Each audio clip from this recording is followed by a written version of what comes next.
Hi, my name is Robert C. Ayala, and I'm a presidential candidate for 2024.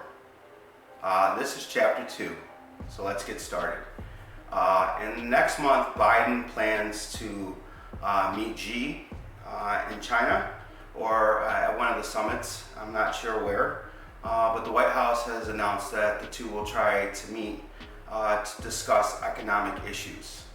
And in the same regard that I was criticizing the state of Israel, I'm going to point out some things, and I'm going to criticize China as a state. I'm going to criticize Xi as a dictator, because they don't really have elections there.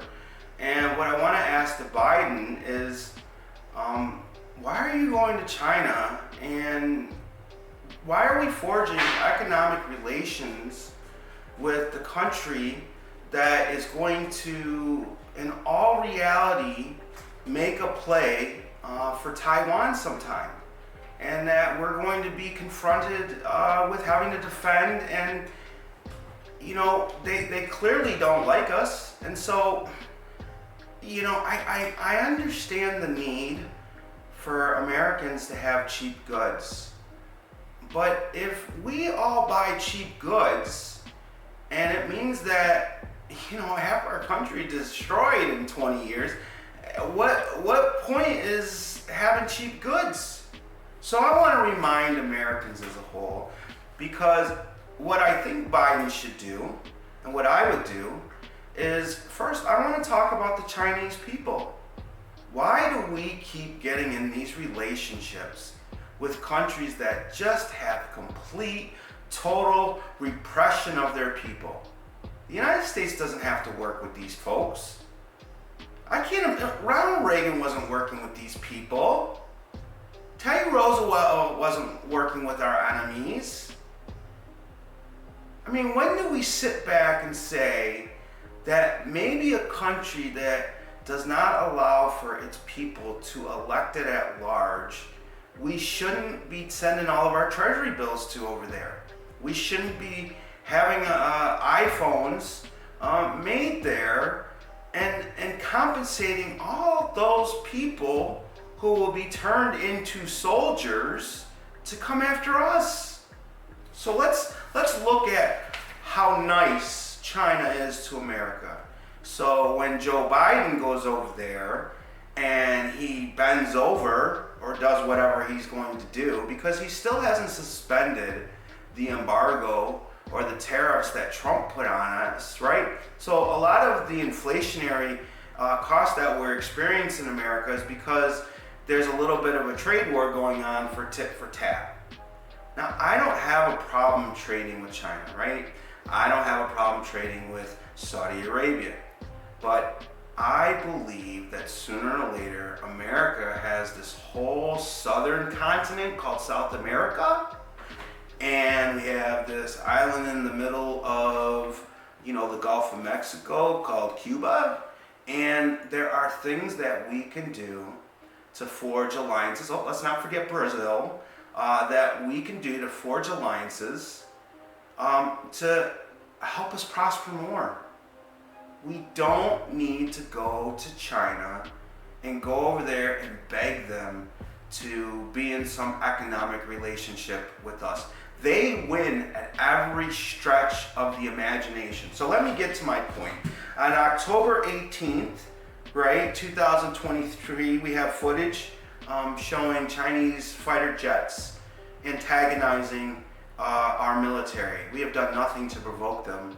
We're flying in international airspace, and them and Russia come in. They drop their fuel on us. They make very dangerous maneuvers, right? And so what is it going to take? Is it going to be where once again there's an error where 3 torpedo boats and an airplane attack an American military asset, and our government goes, "Oh, that was just a mistake.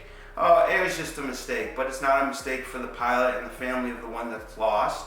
And that's going to happen in wartime. I'm not saying that we don't have people that we're going to lose, but we don't lose people during peace. We don't lose people in international airspace because we have idiots on the other side of the table. So what does Joe Biden get for America on this? We get nothing. So on October 18, 2023, we have aircraft footage of, again, Chinese fighter jets trying to pick a fight with us, all right? And the Department of Defense says there have been, in 2023 alone, 180 incidents of China buzzing our planes. 180 incidents of China buzzing our planes. What are we going over there to talk to them about? Are we going over there to talk to them about them stop buzzing our planes? Are we going to go over there and talk to them about that Christians are a repressed religion in China, and everywhere the Chinese government finds a Bible, the repercussions for that family are awful? Are we going to talk about that? Are we going to talk about the Muslims that are being repressed in China? Are we going to talk about those people? Or are we just going to go over there and talk about how Joe Biden, for whatever reason, wants to do business with, one murderous regime that is the Communist Party of China, but you want to be awful to Russia, and I'm not in agreement with Russia. Russia is completely wrong, but I mean, Ukraine was fighting its own people for 10 years, right? So Americans also should remember that it's like, so there was a war going on already. And so it's just the bigger boy came in to get their ally, right? So that's really what happened. And it was not declared because, Russia was really not a belligerent or a member state to the conflict with inside Ukraine. That's more of like a perceived civil war. But I mean, if you want to stretch their policy domain, I mean, there's some a little bit there that gave them a fundamental reason in their heads to do what they did with Ukraine, right? But we don't have anything wrong with China. We're not antagonizing China. Everywhere we are in international waters is because we have friends, and our friends ask us to be there. And nobody has a right to tell us where we can and can't be. So we have on October 18, 2023, the Defense Department publishing over 180 incidents of China buzzing our planes. On September 29th, China harasses and intimidates the Philippines. We all remember on April 3rd, right? April 3rd, because that was of this year, we've all forgotten because sometimes we have a short memory, that China flew some balloons, and they didn't just fly balloons to the East Coast and West Coast. They flew balloons clearly over military assets in Montana and Wyoming. So there's no disputing that, right? There's none whatsoever on that. So it clearly wasn't weather balloons, all right? They're spying on us, right? So again, didn't get an apology for that. And then this is more. We have the continued corporate espionage that the People's Republic of China continuously sends their people here to steal our assets and steal our secrets so they can copy it and then make all the money at our expense. So on September 22nd, 2022, a Michigan woman was convicted of spying for the Chinese Communist Party. She was a chemist, and what she was trying to do, I thought this was amazing. She was trying to steal a trade patent from Coca-Cola. Think about that, Coca-Cola. So, folks, soda is so bad for you that when it's in a can, it will literally eat the aluminum of the can. But the geniuses at Coke, when they developed Coca-Cola, they have a chemical solution that coats the inside of the can, and that inside of the coating protects the can from being eaten from the inside out. Once you know this, then the question is, why the hell you put this crap in your belly? If it eats through aluminum in a can, why do I want to put it in my body, right? So that would be a further question. But this lady was trying to steal it because the Chinese have not been able to reverse engineer this. And this product alone requires that the Chinese government is dependent on all food safe aluminum imports to be relying on us, or the people who own Coca-Cola and these patents. So once again, we have one 2, 3, 4. There are others. And so I'm just saying, what is Joe Biden doing? Why are we continuing to negotiate with people whose fundamental belief and stated policy is to antagonize or be the enemy of the United States of America? I don't know why he needs to go, right? Maybe he should go. And this is one of those things that I think when you're the American president and you're advocating for freedom and you look at the Statue of Liberty and you see a beacon of hope that we can be, before you go to China, you get something from them. You don't get anything from anybody. You didn't get nothing from Saudi Arabia. Gas is still over $4. You got nothing from Russia. You got nothing from Israel. You get nothing from anybody. You are a born-again loser if we're going to base your results of your actions, if we're going to base it on that. You have nothing. You have gotten beat at every single poker hand. And why I challenge you and why I will not vote for you is because why I voted for you is because I thought that you were for freedom and for people and people being themselves. You know, that's what you say. That's what you said on your campaign. You're for everybody. But every time you've had an opportunity to help the other side, you have not. We don't have a national police bill for individual rights. Like, what a collection of, if you follow this rule when the police pull you over in every state, you are guaranteed to not have a negative reaction. We don't have that from Joe Biden. We have Joe Biden banning menthol cigarettes. We have Joe Biden putting congestion tax pricing on the people of New York City, where housing is unaffordable. So now, to go from one side of town to the other side, and you want the short route, you have to pay to drive through Manhattan. So once again, we have the rich versus the poor, and we don't have our president who's bringing those two groups in the middle and showing that together as a collection of what we are, diverse individuals. We can do better.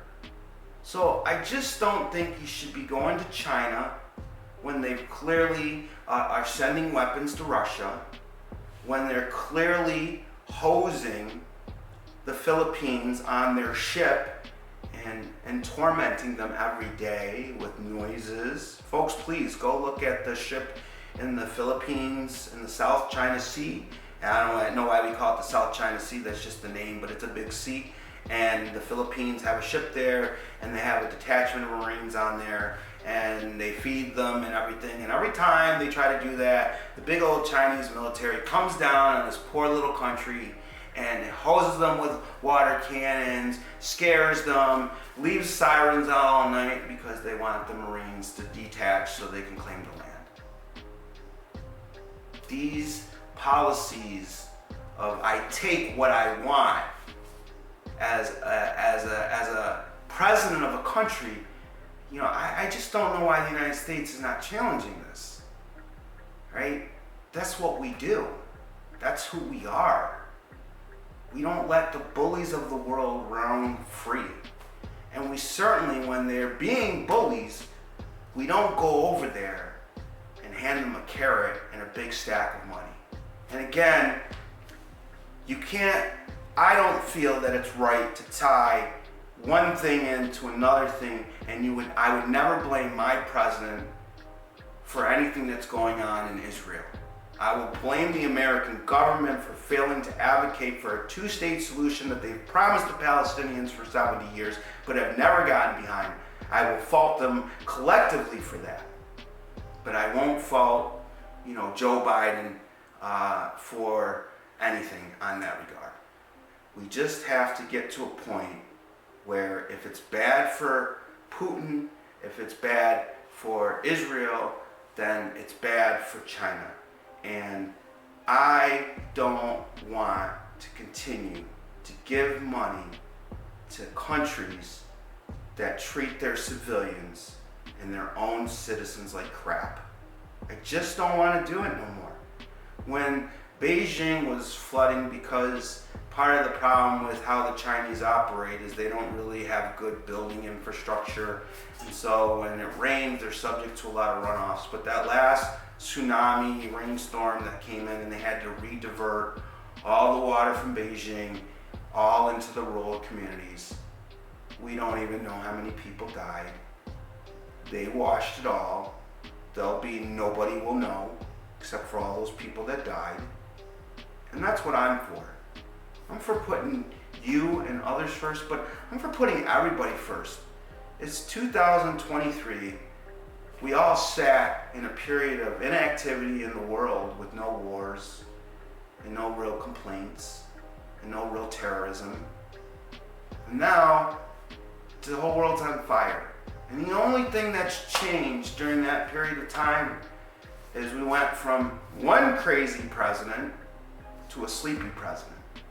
So I'm just saying, Joe Biden, if you go to China next month, maybe instead of worrying about money and instead of worrying about some economic condition, because you know the idea that you're negotiating for the Chinese people is just stupid, right? You're not. None of these negotiations any of your people are going to. Any of the past administrations going. You're not helping the Chinese people get better. You're not offering the Chinese people a way for political freedom. You're not offering the Chinese people a voice and a voice in their own representative government. So anything you negotiate from an economic point of view, you're actually supplying, you're doing the same thing Israel did with Hamas. You're supplying our enemy with the means, the capacity, and the opportunity to hit us back with our own stuff and our own money. And I just don't find this logical. So that's my piece on it. I've said a lot today to everybody.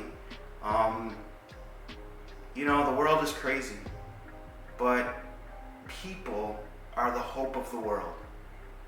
And if people have a chance today, please go to anythingforlife.org. The 4 is a 4, so anythingforlife.org.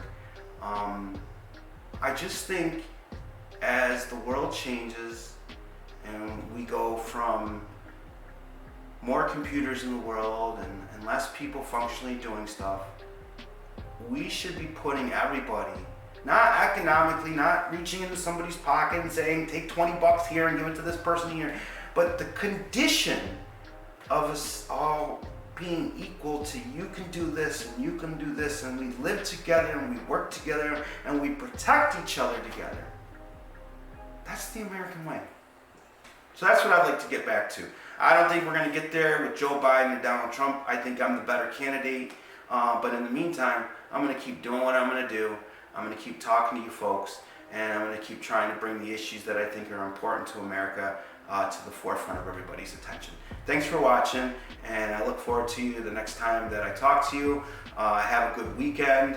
The fall is here. Thanksgiving is here. There'll be a little bit more content, but I have a family too. I'd like to try to go and round them all up and see if there's any way for us all to meet for the holidays. Sometimes that's impossible, but I wish everybody a great November. And until next time, thanks for watching.